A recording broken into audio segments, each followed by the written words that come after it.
হযরত আবু সাঈদ খুদরি ও হযরত আবু হুরায়রা রাদিয়াল্লাহু তাআলা আনহুমা বলেন, রাসূলুল্লাহ সাল্লাল্লাহু আলাইহি ওয়াসাল্লাম বলেছেন, জান্নাতবাসী জান্নাতে প্রবেশ করার পর একজন ঘোষণাকারী ঘোষণা দিবেন, তোমরা হামেশা সুস্থ থাকবে, আর কখনো রোগান্তর হবে না, তোমরা সর্বদা জীবিত থাকবে, আর কখনো মৃত্যুবরণ করবে না, তোমরা হামেশা যুবক থাকবে, আর কখনো বৃদ্ধ হবে না, এবং তোমরা সর্বদা আরাম আয়েশে থাকবে, আর কখনো হতাশা ও দুশ্চিন্তা তোমাদেরকে পাবে না।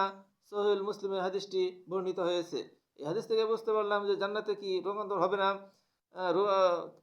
হতাশা হবে না, কি সুস্থ থাকবে, মৃত্যুবরণ করবে না, এবং দুশ্চিন্তা তাকে পাবে না, সর্বদা সে কি এই সকল থেকে মুক্ত থাকবে, যা এই সকল দুনিয়াতে আমরা ভোগ করে থাকি, কিন্তু জান্নাতে এই সকল কিছু ভোগ করতে হবে না। এই হাদিস থেকে আমরা এটি বুঝতে পারলাম।